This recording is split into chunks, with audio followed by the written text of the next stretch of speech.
serà plantejar-vos idees al voltant dels processos de transformació social.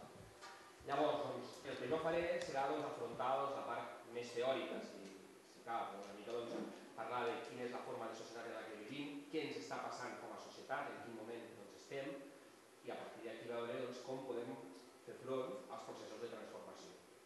Jo el que faré serà això, donar-vos aquesta introducció, aquesta visió més panoràmica i de caràcter més teòric. La idea és que la Clara, ella entri més en un projecte de tipus pràctic que, en certa manera, serveixi per cristal·litzar, per veure que tot el que jo us estaré plantejant, en aquests moments, en bona mesura, s'està mirant de reproduir un projecte com el que planteja la Clara i el que plantejarà la Clara, que és la cooperativa de l'Olivera, no és res més que un exemple de molts altres que existeixen que van en aquesta direcció. Sobretot per mostrar que els nostres discursos tenen una aplicació pràctica, que nosaltres no només intentem teoritzar, sinó que el que nosaltres plantegem té una possibilitat de ser implementat d'una forma concreta. I esperem, en aquest sentit seria una mica l'objectiu també d'aquesta sessió, és que això us inspiri també a vosaltres, aquí a Pedreguer, per veure com també amb la vostra capacitat i la vostra iniciativa sou capaços d'iniciar també aquests processos de transformació social. Bé, la idea primera, és parlar... És una mica plantejar, quan nosaltres parlem de bé, hem de cercar alternatives, hem de buscar alternatives, hem de començar a pensar en processos que comencin a pensar com ha de ser aquest canvi. Clar, fixeu-vos que el primer que nosaltres pensem que cal pensar i que hem de tenir en compte és a què li cerquem alternatives. Quin és l'objecte o el subjecte del nostre procés de transformació? Fixeu-vos que aquí d'entrada ja tindríem moltes possibilitats, aquelles persones que tenim un discurs crític amb la realitat. Els tenen aquests efectes tan negatius sobre les condicions de vida de la gent, no? O sigui, la globalització com una dinàmica econòmica i social a la que li hem de cercar alternatives. Bueno, seria una possibilitat. Hi hauria qui diria, no, el que li hem de cercar alternatives és el neoliberalisme, no? El neoliberalisme, aquesta forma d'intervenir políticament, que té aquestes conseqüències a nivell social, a nivell dels impostos que s'apliquen, a nivell de les reformes laborals, a nivell de les polítiques de pensions, podríem cercar-li alternatives al neoliberalisme. Fins i tot en temps recents, en la dinàmica actual de la crisi i tal com s'està gestionant la mateixa, i el que s'han imposat són les polítiques d'austeritat, doncs una altra cosa que li podríem cercar alternatives és a les polítiques d'austeritat. Per exemple, fixeu-vos que François Hollande, quan hi ha aquest domini de l'eix Sarkozy-Merkel a la Unió Europea, intenta posicionar-se políticament dient que jo plantejaré alternatives des del Partit Socialista francès, des de la socialdemocràcia realment existent, al que està sent les polítiques d'austeritat. Una mica així tampoc, però una mica aquesta era la seva intenció. Clar, fixeu-vos que en tots els casos, quan nosaltres pensem en cercar-li alternatives a la globalització, alternatives al neoliberalisme, alternatives a les polítiques d'austeritat, nosaltres el que veiem és que quan pensem en cercar-li alternatives a aquests objectes, a aquests subjectes en aquest sentit també, en definitiva el que estem veient és que són conseqüències. Al final la globalització, al final el neoliberalisme, les polítiques d'austeritat no són res més que conseqüències d'allò a lo que nosaltres sí que pensem que és la base que ocasiona aquest tipus de desplegaments socials i econòmics. Nosaltres pensem que en la base tant de la globalització com del neoliberalisme com de les polítiques d'austeritat hi ha un sistema social que és el capitalisme. I, en definitiva, la globalització, el neoliberalisme i les polítiques d'austeritat i retallades no són res més que formes de gestió, de desplegament d'aquesta dinàmica capitalista. Per tant, nosaltres pensem que, a l'hora de plantejar-nos el debat sobre les alternatives, el primer que hem de fer és ubicar-nos realment en on està la base que genera aquesta societat que a nosaltres no ens agrada. I entenem que aquesta societat és el capitalisme.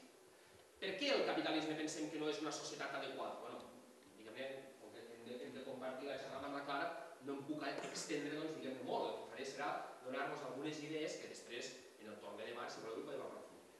Bàsicament perquè en el capitalisme els interessos d'aquesta societat, d'aquesta forma de funcionament social, no és el benestar de les persones. No cerca que les persones puguem viure amb dignitat en models econòmics econòmics i socials que siguin ecològicament viables. L'objectiu en el capitalisme és la recerca per part dels inversors del màxim benefici privat en el mínim període de temps possible. Per tant, les persones tenim sentit en tant podem ser explotades en aquesta dinàmica de funcionament.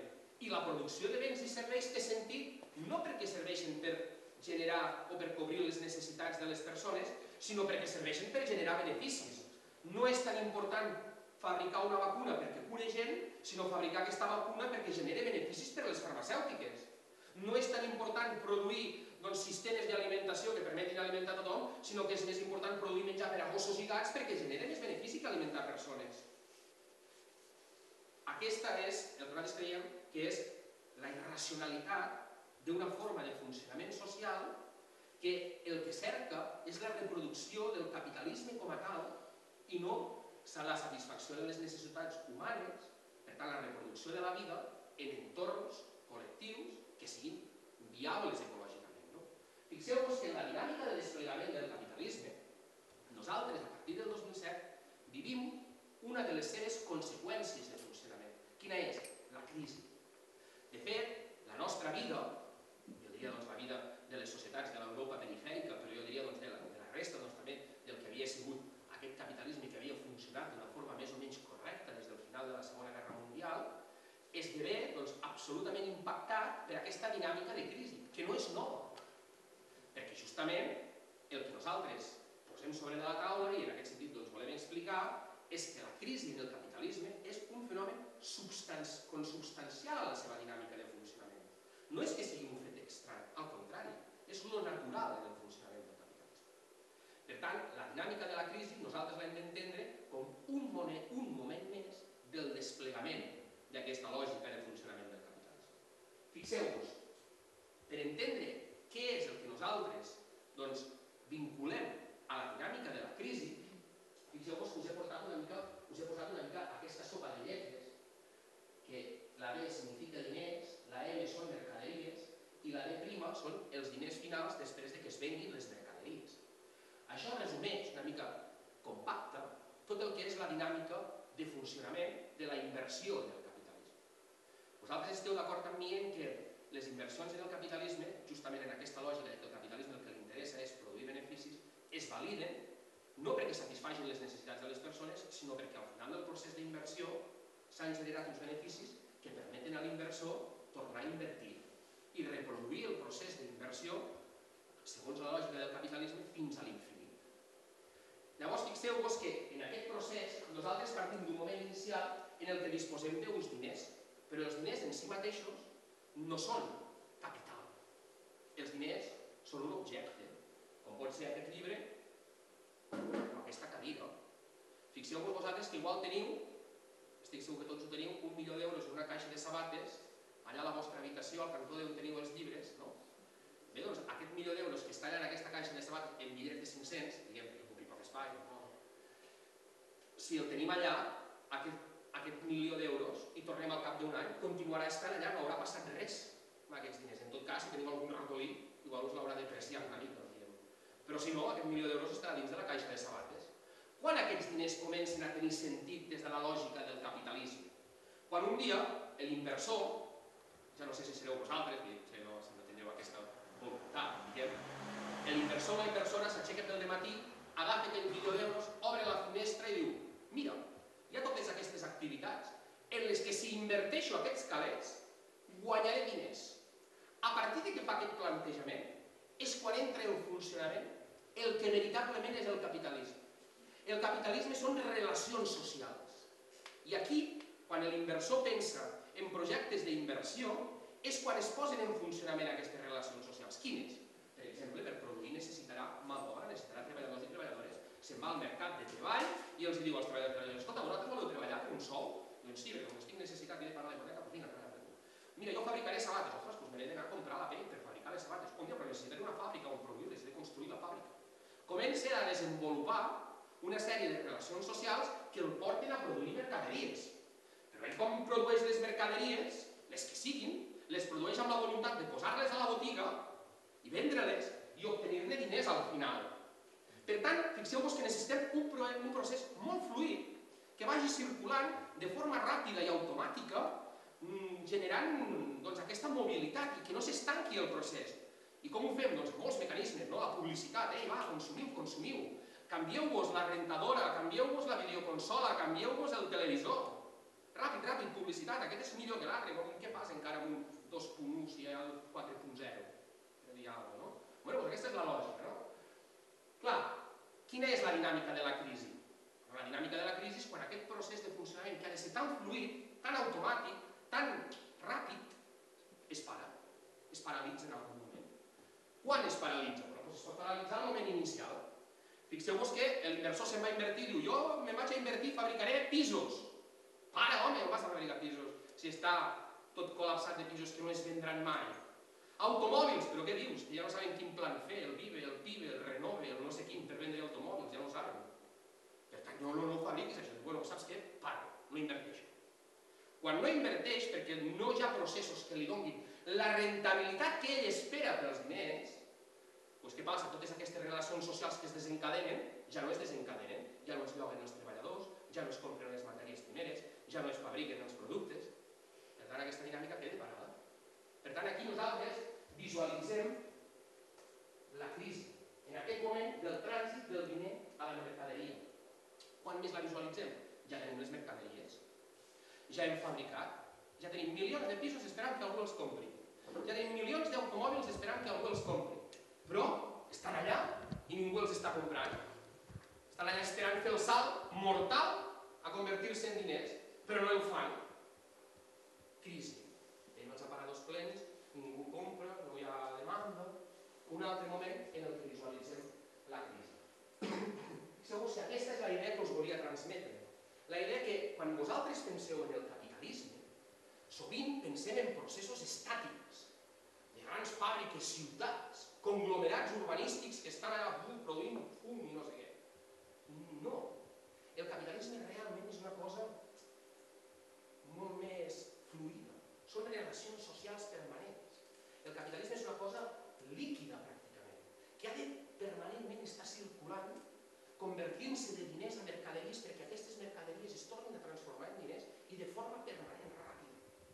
Quan això s'atura, quan hi ha alguna barrera, o no hi ha la rentabilitat adequada, o no hi ha la capacitat perquè els treballadors i les treballadores, o les classes populars, o la població en el seu conjunt pugui comprar les mercaderies que es produeixen, quan sorgeixen aquestes barreres, crac. És quan diem, com diu, atur, fàbriques que tanquen, productes que no es venen, quantitats d'edificis que estan allà podrint-se. Crisi, veiem la crisi. La visualitzem. Però que la visualitzem, que en veiem les conseqüències, no vol dir que les conseqüències siguin les causes de la crisi. L'atur no és la causa de la crisi. Que les fàbriques tanquin no és la causa de la crisi. Que hi hagi quantitat de productes que no es venguin no és la causa de la crisi. Fixeu-vos que així és com visualitzaríem la situació de crisi. Aquest edifici que vosaltres veieu allà, jo avui m'he vist un de més espectacular venint amb el cotxe des de Burjassot cap aquí. Sortim de València, hi ha un edifici bestial que està en aquesta situació. Què és això? És capital que està allà estancat, mort, perquè aquest capital, si no belluga, si no s'acaben aquests pisos i no es venen, aquest capital, les gelades, la calor, el deterioraran, no valdrà res. Així és com nosaltres visualitzem la situació. Fixeu-vos que la foto de dalt és la foto de baix ampliada. Són automòbils que estan allà, a veure qui els compra. La idea que us volia transmetre ara, un cop vist això, és que quan nosaltres veiem les conseqüències de la crisi, no en sabem les causes. Perquè és el que us deia, les causes de la crisi ens han explicat que les causes de la crisi han sigut els banquers avariciosos que volien guanyar molts diners, o que les causes de la crisi eren uns productes financers molt complexos que generaven molt risc i com que no hem sabut controlar el risc d'aquests productes, això ha acabat generant la crisi. Una mica ens han explicat que la crisi eren causes externes a la dinàmica del funcionament del capitalisme. L'avarícia, la manca de control.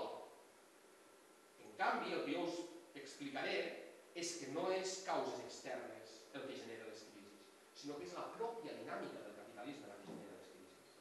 I per què això no s'explica? Perquè si tu expliques que és la pròpia dinàmica del capitalisme la que genera les crisis, el que tens és que per acabar amb les crisis has d'acabar amb el capitalisme. Si en canvi tu el que expliques és que les causes de la crisi són elements externs a la pròpia dinàmica, el que tens és que el capitalisme sempre funciona correctament quan aquestes causes externes no hi són. Per tant, regulem el capitalisme, fem que els banquers no guanyin tants diners, posem control als paradisos fiscals, fem una reforma del capital especulatiu i així aconseguirem allò impossible, que és que un capitalisme funcioni correctament. En canvi, el que us dic és no. No són causes externes, és la pròpia dinàmica del capitalisme la que genera les crisis. Capitalisme i crisi són dues cares de la mateixa moneda. Si nosaltres volem acabar amb la dinàmica de crisis que coneixem, hem d'acabar amb les relacions socials que estan al darrere del funcionament social que genera les crisis, que és el capitalisme. I fixeu-vos, per què són, doncs en aquest sentit, inevitables les crisis? Bueno, les crisis són inevitables perquè la pròpia lògica de desplegament del capitalisme les genera, perquè el capitalisme és contradictori, perquè allò que interessa a cada capitalista concret, a cada un dels capitalistes, diguem-ne, dels inversors, quan es generalitza pel conjunt del model, és paradoxal. Això, diguem-ne, intentar explicar això, i aquí molta gent jove, us animo a que veieu les raons teòriques que hi ha darrere d'això, però us intentaré donar una visió gràfica perquè veieu una mica quina és la idea aquesta de la inevitabilitat de les crisis. Fixeu-vos que estem en un moment en què hi ha un capitalista que vol obtenir beneficis en el començament, diguem-ne, de l'inici del funcionament del capitalisme. Què fa aquell capitalista per obtenir beneficis? El que pensa és, intentaré que els meus treballadors i treballadores treballin moltes hores, guanyin poc sou, i si faig això, doncs obtindré beneficis. Mira, fins i tot els faré esclaus, me n'aniré a les colònies, colonitzaré espais i faré que aquesta gent treballi per mi en aquestes condicions. Però què passa? Passa que quan es força els treballadors i les treballadores, els infants en el seu moment, a treballar unes jornades de treball molt llargues per poc sou, doncs aquesta gent, amb raó, es cabregen i diuen, a prendre pel sac, muntem una vaga, paralitzem el procés productiu. I clar, això és poc funcional, les fàbriques parades, un follon per allà, fàbriques que cremen, un sarau no funcionava, això. Llavors els capitalistes van pensar, a veure, com ho farem perquè puguem obtenir beneficis i ser una miqueta més sexis, per dir-ho d'una forma? La tecnologia. La tecnologia ens anirà bé. Si introduïm la tecnologia en el procés productiu, el que aconseguirem, va pensar aquell capitalista, el que aconseguiré és ser més productiu que els meus capitalistes competidors. Per cada unitat de treball que jo incorporo al procés productiu, com que he incorporat la maquinària, aconseguiré produir més mercaderies que els altres. Si aconsegueixo produir més mercaderies que els altres al mateix preu que hi ha al mercat, aconseguiré més diners, per tant tindré més beneficis. O encara, com que jo soc molt espavilada, les vendré una miqueta més barates i encara aconseguiré més beneficis perquè aprofitaré aquests guanys extraordinaris que jo tinc perquè he sabut incorporar la tecnologia. Clar, però els altres, quan veuen que aquest ha fet això, diuen, mira aquest, ha posat aquesta màquina, ha organitzat la forma de produir d'aquesta manera i que bé que li va. El copio. Jo també faig aquesta màquina.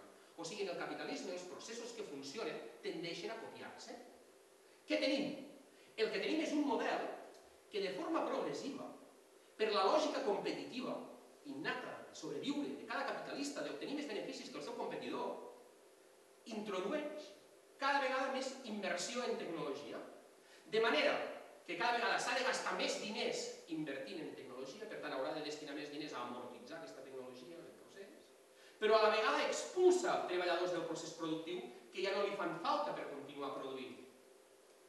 Si això es va reproduint i cada vegada tenim una tecnologia més productiva, més diners que hem de dedicar a l'amortització de la mateixa i cada vegada menys treballadors i treballadores que són necessaris per produir això, ens trobem que arriba un moment en el que l'inversor se'n va invertir i diu, però per què carai he de continuar fabricant televisions o automòbils o pisos si ja n'hi ha un fotiment?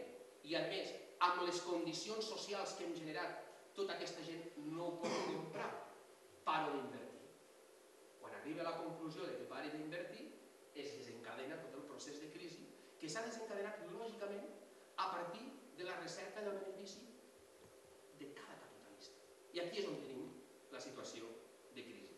És aquest moment en el que existeix una capacitat de producció que no pot ser absorbida per les mateixes condicions socials que el capitalisme ha generat. Llavors és quan s'han de tornar a canviar les coses, s'ha de tornar a canviar el funcionament de la societat, les normes polítiques, econòmiques i socials, per tornar a generar una dinàmica que permeti invertir en beneficis. Per tant, aquesta idea de la inevitabilitat de les crisis en el capitalisme. Una segona idea, la necessarietat. Vosaltres direu, com pot ser que una cosa que és tan dolorosa, que genera persones aturades, de fàbriques que es tanquen, gent que pateix en la seva vida, fins i tot capitalistes, que han de tancar les seves fàbriques i ho passen malament, que això sigui necessari? Doncs és necessari. La idea seria que el capitalisme seria com un arbre que va creixent i en el seu creixement li surten moltes branques i moltes fulles. Però tantes branques i tantes fulles que hi ha algun moment que això impedeix el creixement vigorós de l'arbre. Cal que algú vagi amb unes estisores de podar i elimini de l'arbre les branques que són sobreres i només deixi les més fortes. Per què? Doncs perquè l'arbre creixi amb vigor.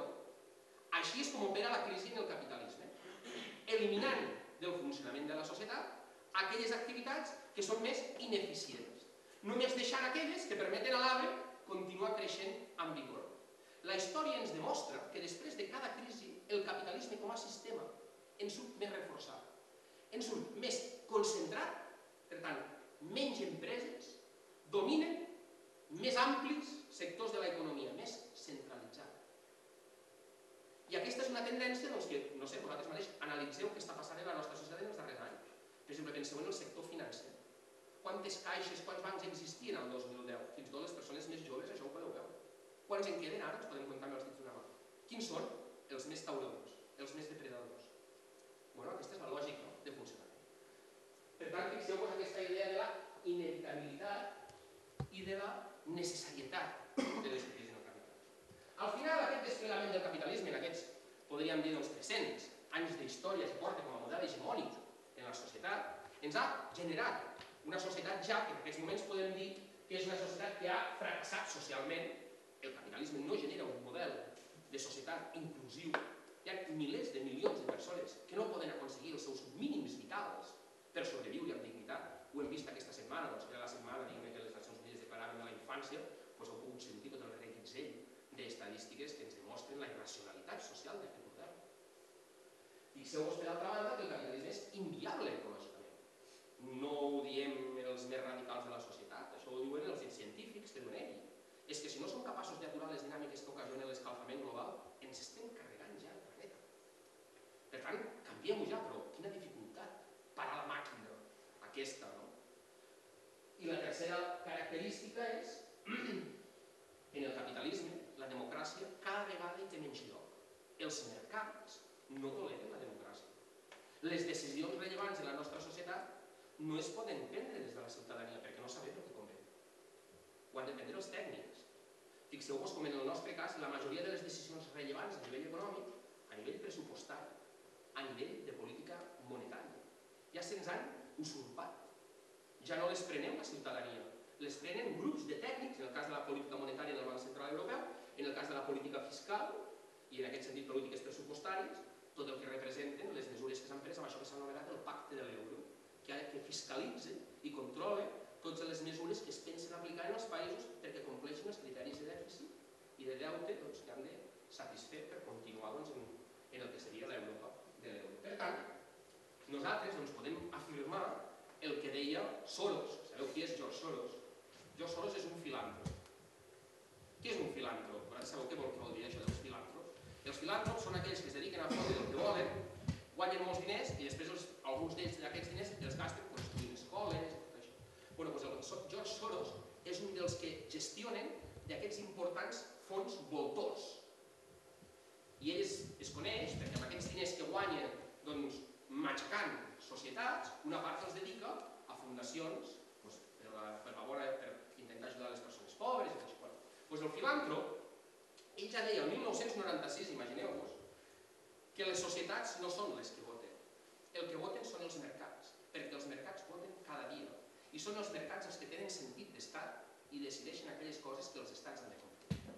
Aquesta és la lògica en la que nosaltres ens hem instal·lat.